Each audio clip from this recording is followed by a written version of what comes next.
Ya, shalom. Keluarga-keluarga, suami, istri yang diberkati Tuhan, kita telah memasuki perikop yang ke-11, yaitu belajar dari kesalahan melalui honeymoon yang kedua. Yang lalu kita sudah belajar bagaimana honeymoon kedua itu merupakan suatu kebutuhan. Jadi bukan hanya sekedar pilihan, boleh pergi, boleh tidak. Ya, tetapi sekarang kita mengerti bahwa honeymoon kedua merupakan suatu kebutuhan bagi setiap suami dan istri untuk sanggup menjaga kesatuan dalam perjalanan pernikahannya. Nah, sekarang dalam perikop yang ke-11 ini kita akan masuk dalam kitab yang pertama dari Pentateuch, yaitu kitab Kejadian. Bagaimana kitab Kejadian ini memberikan pemahaman kepada kita serba yang pertama. Jadi penciptaan alam semesta yang pertama, penciptaan pernikahan yang pertama yaitu antara Adam dan Hawa, dan kemudian kisah-kisah yang pertama dari kejatuhan manusia dan bagaimana Tuhan peduli dengan kejatuhan itu ketika manusia bertobat, Adam dan Hawa dipulihkan. Nah, kita akan memasuki kitab Kejadian ini dengan pengertian bahwa seringkali kita kurang memahami pengajaran-pengajaran tentang pernikahan, apalagi tentang honeymoon kedua di dalam kitab Kejadian. Padahal sesungguhnya kitab Kejadian ini menyingkapkan sesuatu yang serba mendasar. Apalagi kalau calon mempelai biasanya kita hanya memikirkan tentang wedding day saja, ya, hari H pernikahan. Apalagi banyak dari mempelai zaman sekarang yang mengurus pernak-pernik segala hal tentang pernikahan itu hanya berdua saja dengan pasangannya.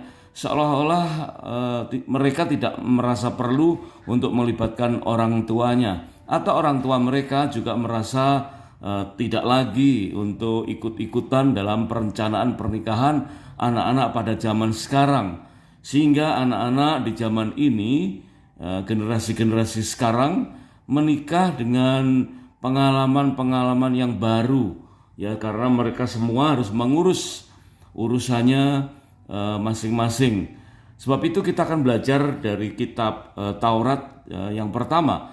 Kitab Taurat berisi pengajaran pernikahan dengan teladan dalam kehidupan berkeluarga. Ini sangat jelas, saudara, bahwa kitab Kejadian itu menyingkapkan sesuatu yang sangat penting dalam kehidupan berkeluarga. Mungkin kita perlu mereschedule kembali, ya, apa yang selama ini pernah kita fahami tentang pernikahan dari beberapa kitab-kitab di Alkitab, dan kita bisa belajar bahwa kitab Taurat itu bagaikan silabus kuliah kehidupan. Kitab Taurat, terutama kita awali dari kitab Kejadian, itu mengandung norma rohani yang sangat padat, yang sesuai dengan keselarasan di zaman ini. Inilah ajaibnya, ya, mukjizatnya, bahwa kitab Kejadian ternyata nasihat-nasihat tentang pernikahan, norma-norma rohani dalam berkeluarga itu masih relevan dengan situasi pada zaman ini. Sebab itu selama kita mengadakan honeymoon kedua, ayo kita mulai belajar lagi tentang norma rohani dalam kehidupan berkeluarga melalui kitab Kejadian ini. Kitab Kejadian kita kenal sebagai pada mulanya, dari kalimat awalnya adalah Beresit, ya, pada mulanya, dan disinilah dimulainya kehidupan pernikahan, dan kita bisa belajar melalui keteladanan banyak tokoh-tokoh di dalam Alkitab, baik itu keteladanan yang harus kita teladani atau contoh-contoh yang tidak perlu kita teladani. Sebab itu kita harus siap untuk belajar dari kesalahan yang ada. Ya, kita mungkin kurang memahami kesalahan apa yang pernah kita alami, tetapi kita akan mudah mendeteksi kesalahan-kesalahan yang dialami oleh tokoh-tokoh yang tertulis di dalam Alkitab melalui kitab Kejadian ini. Dan itu akan diulang atau digenapi dalam kehidupan pelayanan Tuhan Yesus. Ketika Tuhan Yesus menyatakan kemesiasannya yang pertama kali, yaitu di dalam kitab Injil Yohanes pasal yang kedua, ayat 1 sampai dengan ayat yang ke-11, tentang kisah pernikahan di Kana. Di situ menunjukkan bahwa Yesus melakukan mukjizat yang pertama. Di situ dia menyingkapkan, membuktikan kemesiasannya melalui sebuah mukjizat yang diadakan dalam pesta pernikahan. Dan ini selaras dengan apa yang Tuhan atau Allah Tritunggal lakukan di dalam kitab Kejadian. Ini unik saudara, bahwa ternyata kitab Kejadian dan kisah di dalam Injil Yohanes pasal yang kedua tentang pernikahan di Kana itu ada keselarasan, di mana Tuhan menciptakan segala sesuatu karena dia mempunyai suatu penyediaan yang sangat luar biasa, dan itu digenapi dalam pelayanan Tuhan Yesus di dalam Injil Yohanes pasal 2 ayat yang ke-10 dan 11. Firman Tuhan di sini berkata, pemimpin pesta berkata kepada mempelai pria, setiap orang menghidangkan anggur yang baik dahulu, dan sesudah orang puas minum, barulah yang kurang baik. Akan tetapi engkau menyimpan anggur yang baik sampai sekarang. Ayat yang ke-11, hal itu dibuat Yesus di Kana yang di Galilea sebagai yang pertama dari tanda-tandanya. Dan dengan itu ia telah menyatakan kemuliaannya, dan murid-muridnya percaya kepadanya. Puji Tuhan, saudara, kita mempunyai satu keteladanan yang sangat luar biasa, di mana Yesus yang seumur hidupnya selagi dia menyatakan diri sebagai manusia, dia tidak sempat menikah. Orang bilang tidak pernah menikah, tetapi sebetulnya dia tidak sempat menikah. Nanti dia akan menikah dengan gerejanya yang dalam pernikahan anak domba di akhir zaman. Tetapi dalam kehidupan pelayanannya justru Yesus melayani pada saat terjadinya pesta pernikahan. Berarti betapa pedulinya Yesus terhadap sebuah pernikahan. Dan ini selaras dengan apa yang terjadi dalam kitab Kejadian, di mana Tuhan menciptakan alam semesta, menyediakan segala sesuatu, kemudian menciptakan manusia, dan kemudian membangun sebuah pernikahan. Nah, disitulah awal mula pengertian bahwa Tuhanlah pemrakarsa pernikahan. Tuhanlah yang menyediakan segala hal yang dibutuhkan dalam pernikahan. Sejak zaman Kejadian, bahkan digenapi oleh Tuhan Yesus di Yohanes pasal yang kedua di pernikahan yang di Kana. Nah, apa yang terjadi dalam rumah tangga, kita harus tahu dalam perjalanan kehidupan rumah tangga kita akan berdampak di dunia pekerjaan sekuler atau di bidang pelayanan rohani. Demikian pula sebaliknya, dimanapun kita berada, di zaman kapanpun kita menikah, kondisi ekonomi, kondisi politik, apapun saudara, apa yang terjadi dalam kehidupan rumah tangga akan berdampak dalam pekerjaan kita di dunia sekuler atau di bidang pelayanan rohani. Demikian pula sebaliknya, apa yang terjadi dalam pelayanan rohani akan berdampak dalam kehidupan rumah tangga. Sebab itu kita harus belajar dari kehidupan rohani yang terpancar di dalam kitab Kejadian pasal yang pertama ini. Nah, poin pertama atau perikop yang pertama dari kitab Kejadian yaitu kita belajar tentang penyediaan Tuhan dalam pernikahan. Jadi ada satu penyediaan yang Tuhan siapkan khusus untuk pernikahan. Di dalam Kejadian pasal 1 ayat 1 sampai dengan 4 itu menunjukkan awal mula alam semesta diciptakan, yang pada awalnya bumi belum berbentuk dan kosong, gelap gulita menutupi samudera raya, dan roh Allah melayang-layang, atau roh Allah mengerami alam semesta itu di atas permukaan air. Kemudian Allah berfirman, jadilah terang. Lalu terang itu jadi. Allah melihat bahwa terang itu baik. Nah, dari ayat pengertian ayat pertama ini sampai ayat yang keempat, saudara, menunjukkan bahwa Tuhan menciptakan hari pertama dalam keadaan baik. Ini sungguh indah, sungguh luar biasa ya, bahwa Tuhan menyediakan apa yang Dia ciptakan di alam semesta ini sebetulnya khusus untuk nanti ditujukan bagi setiap rumah tangga. Dari ayat yang keempat dikatakan Allah melihat bahwa terang itu baik. Ia memisahkan terang itu dari gelap. Kemudian ayat yang ke-10 dari Kejadian pasal 1. Allah menamai yang kering itu darat dan kumpulan air itu dinamainya laut. Allah melihat bahwa semuanya itu baik. Jadi udah 2 kali kata baik. Ayat 4 dan ayat 10 dari Kejadian pasal yang pertama. Kemudian ayat yang ke-12 diulang kembali saudara, kata baik yang ketiga. Tanah pun mengeluarkan tunas, menghasilkan buah berbiji.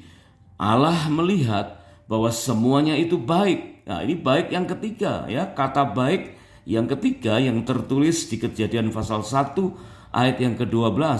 Kemudian ayat yang ke-18 diulang. Allah melihat bahwa semuanya itu baik. Kemudian ayat yang ke-21 diulang kembali ya, bahwa Allah menciptakan binatang-binatang laut yang besar. Allah melihat bahwa semuanya itu baik. Ada 5 kali kata baik diulang. Kemudian ayat yang ke-25. Wow, ini indah sekali saudara. Ayat yang ke-25 firman Tuhan berkata, Allah menjadikan berbagai jenis binatang liar, ternak dan binatang melata di tanah. Allah melihat bahwa semuanya itu baik. Jadi itulah saudara penciptaan sampai hari ke-6 awal. Ada 6 kali kata baik yang tertulis di Kejadian pasal yang pertama, yaitu ayat 4, ayat 10, ayat 12, ayat 18, ayat 21, dan ayat yang ke-25. Kemudian apa yang terjadi di hari ke-6 itu? Ayat yang ke-28 dari Kejadian pasal 1, firman Tuhan berkata, Allah memberkati mereka. Allah memberkati Adam dan Hawa. Allah memberkati pernikahan yang pertama. Dan Allah memberikan perintah, beranak cuculah dan bertambah banyaklah. Taklukkanlah bumi, berkuasalah atas, dan berkuasalah atas. Maka Kejadian pasal 1 ditutup di ayat yang ke-31. Firman Tuhan mengatakan Allah melihat segala yang dijadikannya itu sungguh sangat baik.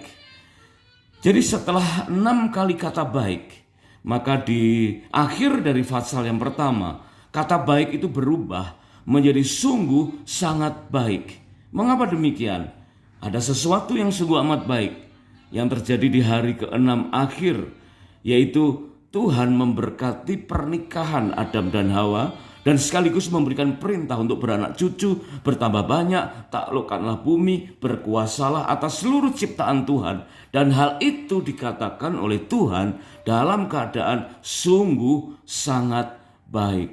Oh, alangkah bersyukurnya kita saudara yang menikah di dalam Tuhan. Kita bisa belajar saudara bahwa ternyata Tuhan menciptakan segala hal di alam semesta ini ya, dengan tujuan khusus. Dia memberikannya kepada pernikahan Adam dan Hawa atau pernikahan manusia yang ada dalam Tuhan dalam keadaan sungguh amat baik.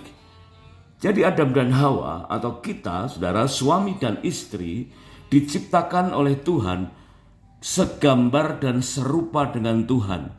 Memiliki imago Dei ya, ada keserupaan dengan Tuhan. Sebab itu Tuhan menyediakan segala hal yang sungguh amat baik itu untuk kehidupan pernikahan manusia yang percaya kepadanya. Kejadian pasal 1 ayat yang ke-26, 28 dan 31 ini meneguhkan saudara bahwa Allah memberkati mereka. Allah memberkati pernikahan Adam dan Hawa. Allah memberkati pernikahan kita. Allah melihat bahwa segala yang dijadikannya itu secara khusus adalah pernikahan manusia dalam keadaan sungguh sangat baik. Coba bayangkan saudara, dari keadaan yang kosong, serba kosong, gelap gulita, gak ada apa-apa. Tapi Tuhan ciptakan secara bertahap dan semuanya dalam keadaan baik. Kemudian Tuhan menciptakan pernikahan, ya, menciptakan manusia dan memberkati pernikahan mereka. maka dikatakan, sungguh sangat baik. Mehode tobe. Inilah yang dikatakan Tuhan adalah penyedia yang terbaik. Dia menyediakan mehode tobe, sungguh amat baik. Nah, apa yang dialami pernikahan-pernikahan di kisah awal dalam kitab Kejadian setelah Adam dan Hawa? Dikatakan Tuhan juga menyediakan penyediaan bagi Abraham, ya, di dalam Kejadian pasal yang ke-22 ayat 8 dan ayat 13 dan ayat yang ke-14. Dikatakan Abraham berkata, Allah yang akan menyediakan anak domba. Demikianlah Abraham dengan Ishak anaknya, mereka berdua berjalan bersama-sama. Lalu Abraham menoleh dan melihat seekor domba jantan di belakangnya yang tanduknya tersangkut dalam belukar. Abraham mengambil domba itu lalu mempersembahkannya sebagai korban bakaran pengganti anaknya. Abraham menamai tempat itu Tuhan menyediakan.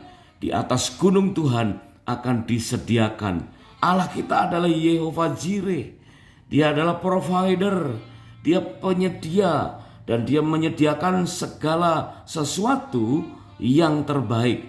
Karena dia menyediakan mehodetobe, ya, segala sesuatu yang terbaik. Sungguh amat baik untuk pernikahan kita. Suami istri yang dikasihi Tuhan, dikatakan ketika Adam dan Hawa jatuh dalam dosa, kemudian mereka bertobat, ya, kisah selanjutnya kita bisa create sendiri kira-kira seperti apa.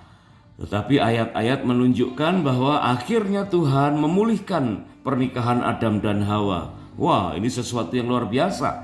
Dan mungkin kita bisa petik seolah-olah ini kesempatan yang Tuhan berikan kepada Adam dan Hawa untuk membangun kembali, membangun ulang, ya, pernikahan mereka yang sempat dikacaukan oleh si ular tua, sehingga mereka, Adam dan Hawa ini, melanggar atau jatuh dalam dosa. Tuhan memulihkan mereka. Bahkan dikatakan Tuhan membangun kembali pernikahan mereka di dalam satu tempat yang spesial, ya, di tempat yang spesial. Dan Tuhan disebutkan, saudara, di dalam Kejadian pasal yang ketiga ayat yang ke-21. Wow, ini sungguh indah, ya. Menurut Alkitab terjemahan versi King James disebutkan make coats of skin and clothe them. Nah, disinilah dikatakan Tuhan mengorbankan binatang hidup, ya, untuk dikeluarkan darahnya dan diambil kulitnya untuk dijadikan jubah. Make coat of skin and clothe them. Gaun dan jas pengantin. Wow, berarti ini kesempatan yang Tuhan berikan. Meskipun Adam dan Hawa sempat jatuh dalam dosa, kemudian Tuhan memberi kesempatan untuk mereka mengadakan honeymoon kedua. Inilah, ya, contoh honeymoon kedua yang ada di kitab mula-mula, yaitu kitab Kejadian, yaitu dalam Kejadian 3 ayat yang ke-21. Tuhan sebagai Yehovah Jireh, dia kembali menyediakan jas pengantin dan gaun pengantin yang mahal dari kulit binatang. Wow, ini sesuatu yang sangat indah. Dikatakan Tuhan yang melabas atau mengenakan jubah itu, ya, Tuhan melabas atau mengenakan gaun atau jas pengantin dari kulit binatang. Dan ini dipenuhi oleh Tuhan Yesus.